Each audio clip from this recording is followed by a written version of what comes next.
coronavirus pandemic will cause global famines of biblical proportions, UN warns. The world is facing multiple famines of biblical proportions in just a matter of months, the UN has said, warning that the coronavirus pandemic will push an additional 130 million people to the brink of starvation. Famines could take hold in about 36 countries in a worst-case scenario, the executive director of the World Food Programme, WFP, said in a stark address on Tuesday. 10 of those countries already have more than 1 million people on the verge of starvation, he said. He cited conflict, an economic recession, a decline in aid and a collapse in oil prices as factors likely to lead to vast food shortages, and urged swift action to avert disaster. While dealing with the COVID-19 pandemic, we are also on the brink of a hunger pandemic, David Beasley told the UN's Security Council. There is also a real danger that more people could potentially die from the economic impact of COVID-19 than from the virus itself. The WFP had already warned that 2020 would be a devastating year for numerous countries ravaged by poverty or war, with 135 million people facing crisis levels of hunger or worse. Their updated projections nearly double that number. When added to the 821 million people already chronically hungry, that scenario would push more than 1 billion people into dire situations. The agency identified 55 countries most at risk of being plunged into famine in its annual report on food crises, released this week, warning that their fragile healthcare systems will be unable to cope with the impact of the virus. These countries may face an excruciating trade-off between saving lives or livelihoods or, in a worst-case scenario, saving people from the coronavirus to have them die from hunger, the report said.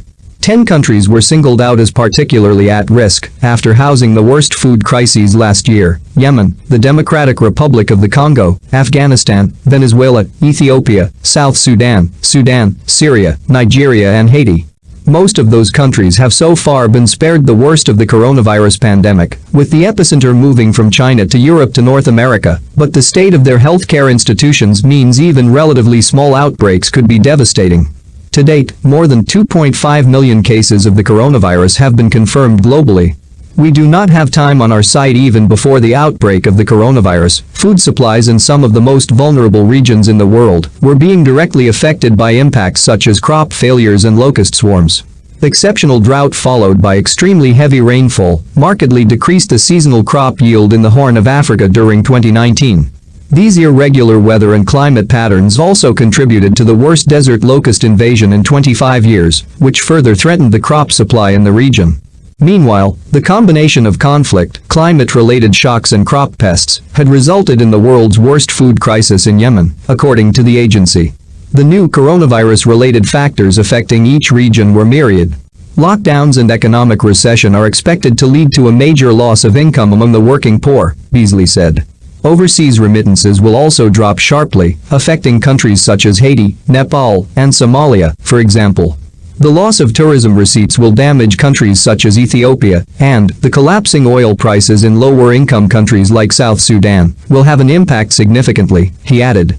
He appealed to UN member states to act now, telling them, "There are no famines yet.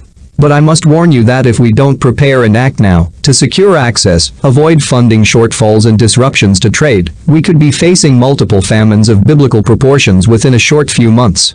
The truth is, we do not have time on our side, so let's act wisely, and let's act fast," he added. "I do believe that with our expertise and partnerships, we can bring together the teams and the programs necessary to make certain the COVID-19 pandemic does not become a humanitarian and food crisis catastrophe."